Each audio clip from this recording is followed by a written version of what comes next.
Bonjour les parents. Tous les soirs, je raconte une histoire pour aider votre enfant à s'endormir.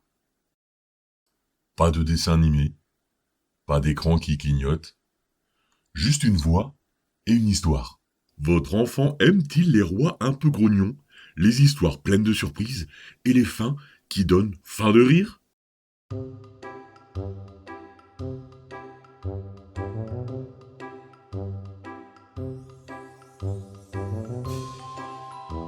Il était une fois un roi extrêmement sérieux nommé Gaston le Grand.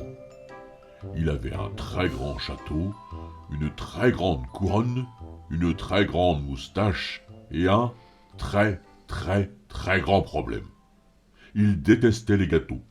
Oui, oui, tous les gâteaux. Même les gâteaux au chocolat, les gâteaux aux fraises, les gâteaux invisibles. Ceux-là surtout, il s'en méfiait énormément. Trop sucré, trop mou, trop joyeux. Dans son royaume, une loi très étrange existait. Interdiction formelle de cuire, manger ou même rêver d'un gâteau.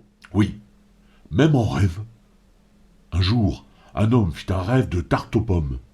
Il fut réveillé par la police des desserts. On lui confisqua son oreiller. Et l'oreiller fut interrogé pendant 3 heures. Les habitants étaient désespérés. Plus d'anniversaire, plus de fêtes, plus de chocolat sur les doigts des enfants. Les boulangers pleuraient dans leur farine. Les poules refusaient de pondre, par solidarité pâtissière. Les cuillères boudèrent pendant 1 semaine. Même le sucre devint un peu vexé. Un jour, une petite fille nommée Mirabelle tapa du pied. C'est n'importe quoi. On peut pas vivre sans gâteau. Même les écureuils seraient contre. Alors, Mirabelle décida de préparer le gâteau le plus incroyable du monde. En secret, dans sa cuisine, elle mélangea de la farine légère comme un nuage qui a fait une sieste, du chocolat fondant comme un câlin de grand-mère, 3 éclats de rire et une pincée de courage. Pas trop quand même, sinon ça déborderait. Elle remua en chantant. Gâteau, gâteau, ne fais pas de bruit, sinon le roi débarque aujourd'hui. Cache ton sucre et tiens-toi droit, et surtout ne rigole pas. Le lendemain, Mirabelle entra dans le château.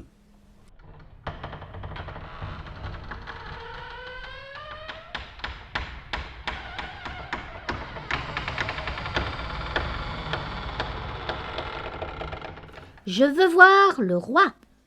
Les gardes la regardèrent, puis regardèrent le gâteau, puis reculèrent. C'est légal, ça? Absolument pas. Bon, laisse-la passer, je veux pas m'approcher de ce truc. Dans la grande salle, le roi se leva d'un bond. Qu'est-ce que c'est que ça? Un gâteau. Le roi devint rouge, puis violet, puis légèrement beige. Personne ne comprit pourquoi. Un gâteau? Garde! Alerte! Dessert non autorisé! Mais Mirabelle leva la main. Attendez, vous pouvez pas détester quelque chose que vous n'avez jamais goûté correctement. Le roi cligna des yeux. Comment ça? Correctement?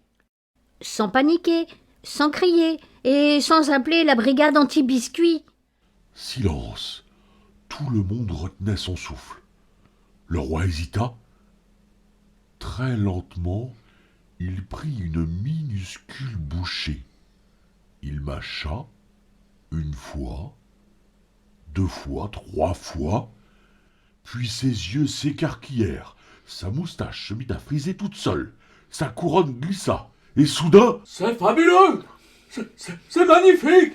C'est un peu trop bon! Il mangea une 2e bouchée, puis une 3e, puis... Stop! C'est dangereux! Tout le monde resta figé. Mais alors, pourquoi interdire les gâteaux? Le roi soupira. Quand j'étais petit, j'ai mangé un gâteau géant. Tout seul. Et alors? Il faisait la taille d'un cheval. Ah, J'ai roulé comme un culbuto pendant 3 jours. ah.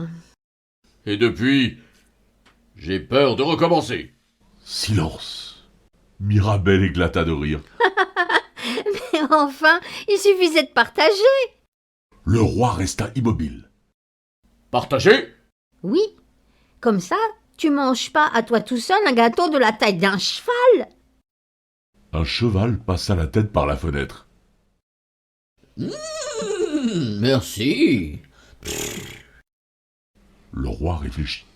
Longtemps. Très longtemps. En fait, environ 4 secondes. Puis il cria. Nouvelle loi.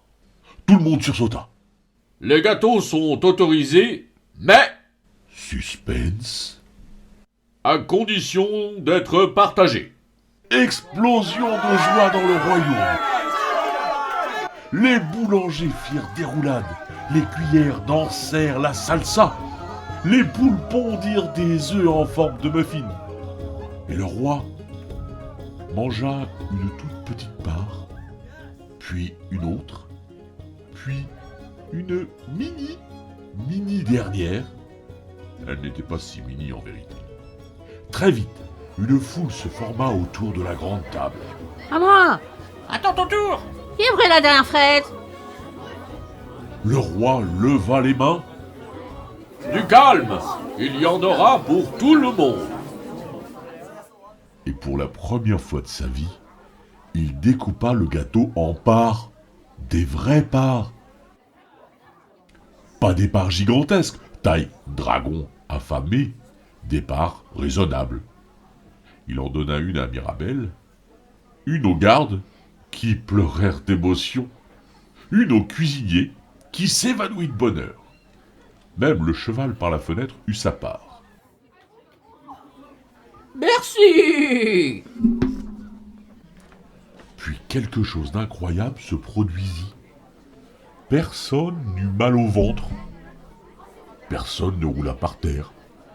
Personne ne cria « Appelez un médecin pâtissier !»